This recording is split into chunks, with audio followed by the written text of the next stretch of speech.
नमस्कार दोस्तों, मैं हूं सुरजीत चावल। आप देख रहे हैं वर्कर वॉइस डॉट इन। दोस्तों, आप में से जिन लोग का भी सहारा इंडिया के अंदर पैसा फंसा हुआ है, काफ़ी समय से अपने पैसे को पाने के लिए तरह तरह के जो तरकीब सहारा इंडिया उसके एजेंटों के द्वारा बताया जा रहा है, वो सारा कुछ कर रहे हैं। उसके बाद भी आपका पैसा नहीं मिल पा रहा है। और हमारे साथ विक्रम जी हैं, जो कि सहारा इंडिया जमा करता हैं। इनके परिवार में लाखों रुपये सहारा का फंसा हुआ है।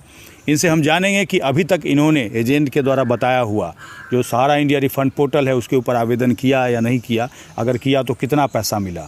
और साथ ही अभी बिहार के अंदर विधानसभा चुनाव होना है, उसमें ये इस मुद्दे को किस तरह से देखते हैं, सारा बात जानेंगे। और साथ ही आपको ये भी बताने की कोशिश करेंगे कि आगे आप क्या करेंगे जिससे अगर आपका पैसा नहीं मिला है तो कहीं ना कहीं पैसा मिलने का रास्ता खुलेगा। तो सबसे पहले विक्रम जी, आपका बहुत बहुत स्वागत है कि आपने समय दिया। धन्यवाद।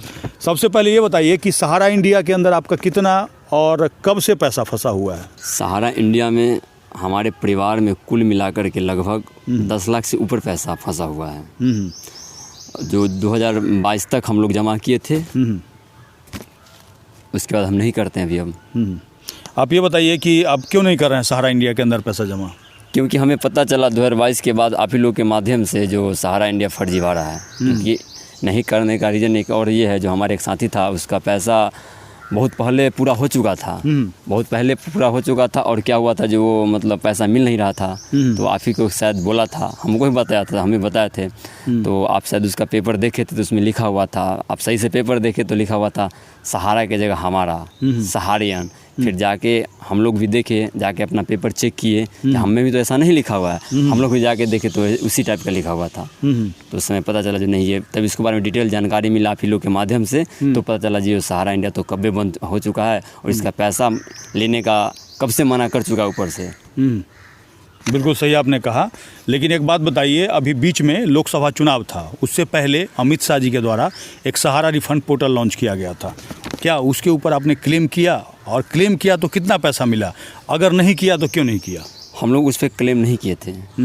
क्यों नहीं करने का रीज़न ये था, जो उस पोर्टल पे दिखाया गया था आपका पैसा कितना भी हो 10,000 रुपये ही मिलेगा, इसलिए हम लोग नहीं किए थे। पैसा बहुत सारा आप ही बताइए, 10 लाख रुपया से ऊपर होगा। और उसका जब पता चला, जो ऑनलाइन आवेदन करने में एक पेपर का जो एक पेपर जो होता था, जिसको रसीद बोलते हैं, एक पेपर का 100 रुपया 200 रुपया लेता था। अच्छा। साइबर कैब वाला। हम सोचे अगर हमारे पास 10 लाख ऊपर से मतलब मेरे परिवार में है तो करीब उसका ऑनलाइन चार्ज ही 10,000 से ऊपर हो जाता। अब आप ही बताइए कि कितना पैसा हमको मिल पाता, क्या फ़ायदा उसे करने से। और उसमें भी गारंटी नहीं था कि मिलेगा। हाँ, उसमें भी कोई गारंटी नहीं था मिलेगा कि नहीं मिलेगा। बिल्कुल आपने सही कहा। तो आप ये बताइए कि अभी बिहार विधानसभा चुनाव है, इसमें क्या सहारा इंडिया का जो रिफंड का बात है सरकार के द्वारा किया गया था, वो मुद्दा होगा कि नहीं होगा? बिल्कुल मुद्दा होगा। मुद्दा होगा। सरकार को हम लोग घेरेंगे, पैसा दिलवाओ तभी तो वोट मिलेगा। वोट का चोट तो पड़ेगा। जब तक पैसा नहीं मिलेगा तो हम लोग कैसे वोट करेंगे? अमित शाह जी का आप ही देख ही लिए 400 पार, मोदी का हो गया 400 पार। तो विधानसभा में भी नीतीश कुमार को रिजल्ट मिल ही जाएगा। बिल्कुल बिल्कुल सही कहा आपने। आप बिहार सरकार, मोदी सरकार से सहारा के बारे में क्या मांग करते हैं? हम बिहार सरकार और मोदी सरकार से ही मांग करते हैं, हमारा जो भी पैसा है सूद समेत हमें वापस मिलना चाहिए। और क्या मांगे, अगर देते हैं तो हम लोग वोट करेंगे, नहीं तो हम लोग वोट नहीं करेंगे। क्योंकि हमारे परिवार में भी मतलब कुल मिला के 200 से ऊपर वोट होंगे।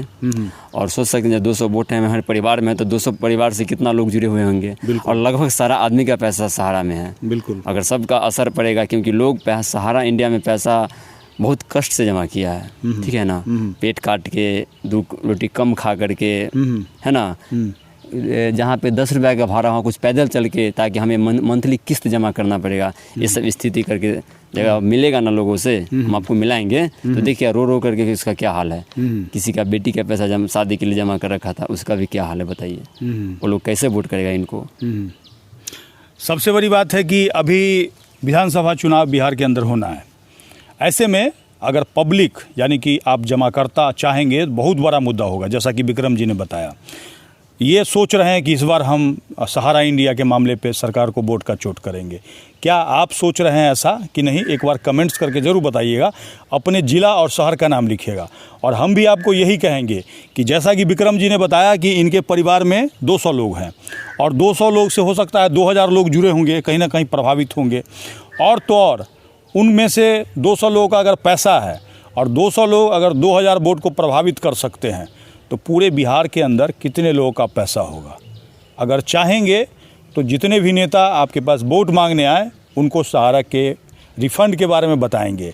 बीजेपी के नेता होंगे उनको पोर्टल में जो खामियां हैं और पोर्टल के ऊपर जिन लोगों ने आवेदन किया, अच्छी बात है ये आवेदन नहीं किए क्योंकि 10,000 रुपया इनका खर्च हो जाता उसमें, और जितना पैसा था उसमें 10,000 रुपया भी मिल पाता या नहीं मिल पाता या कितने को मिल पाता इसका कोई गारंटी नहीं था। सही बात है, बिल्कुल सही बात है, क्योंकि ऐसा सुप्रीम कोर्ट के द्वारा नहीं कहा गया था कि आपको एक बार में 10,000 देना है, फिर बाद में देना है, फिर बाद में देना है, और ऐसा कहीं नहीं लिखा कि भाई बाद में हम देंगे। और तो और हम ये नहीं कहते कि किसी को पैसा नहीं मिला, 10,000 व्यक्ति में हो सकता है, कन्फर्म नहीं हूँ, एक व्यक्ति को पैसा 10,000, 20,000, 30,000 या 40,000 भी मिला होगा। लेकिन क्या इसको पैसा मिलना कहते हैं? आप लोग बताइएगा मुझे, क्योंकि अगर 100 में से अगर 50 आदमी को भी पैसा मिलता तो हम समझ सकते थे कि भाई 50 आदमी को मिला।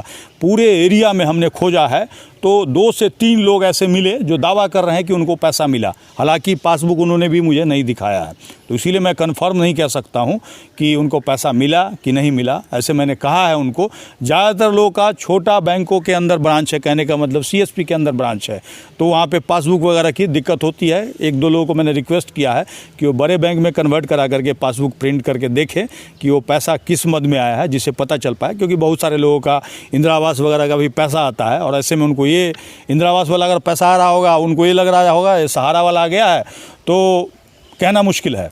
लेकिन मैं ये नहीं कहता, सरकार ने अभी तक ऐसा कोई रिपोर्ट जारी नहीं किया जिससे ये पता चल पाए कि फलाना ज़िले में फलाना व्यक्ति को पैसा आया, फलाना ज़िले में फलाना व्यक्ति को पैसा आया। इस तरह का अगर बिहार सरकार की तरफ से भी कोई रिपोर्ट जारी होता तो मुझे पता चल पाता।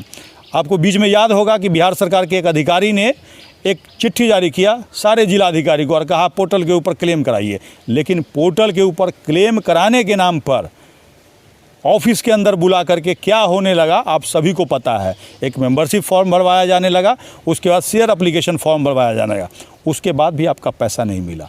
और जैसा हमारा आशंका था, SFIO के द्वारा जांच चल रहा है और SFIO के द्वारा अलग अलग सूत्रों से जानकारी मिली थी कि ये बताया जा रहा था कि जो मेंबरशिप उन्होंने दिखा रखा है, यानी कि आपका पैसा जो जमा कर रखा है वो सारा मेंबरशिप फर्जी है, तो इसीलिए हमारे हिसाब से वो आपका मेंबरशिप फॉर्म भरवा करके और SFIO के जांच से बचना चाहते थे, और इसी के लिए अमित शाह जी के द्वारा ये सारा अतिक्रम रचा गया, जिसको अब समझ में लोगों को धीरे धीरे आएगा जब पैसा नहीं मिलेगा। तो इसीलिए कहूँगा कि सभी लोग एकजुट होना शुरू होइए, अपने आसपास में लोगों को बताइए कि इस बार बिहार विधानसभा में सरकार की कुर्सी हिलाना है। अगर नहीं हिला पाइएगा तो मुझे नहीं लगता है कि कभी ये मौका आपको दोबारा आएगा। हालांकि 400 पार का नारा आपने ब्रेक किया, लेकिन उतने अच्छे तरीके से ब्रेक नहीं, क्योंकि जिस सरकार के रीजन में ये घोटाला हुआ है वो सरकार कभी नहीं चाहेगी आपका पैसा दे। इसी के साथ मैं विदा लूँगा। इस वीडियो को अधिक से अधिक शेयर करें और जितने भी सहारा इंडिया जमा करता है एकताबद्ध होना शुरू हो जाए। धन्यवाद।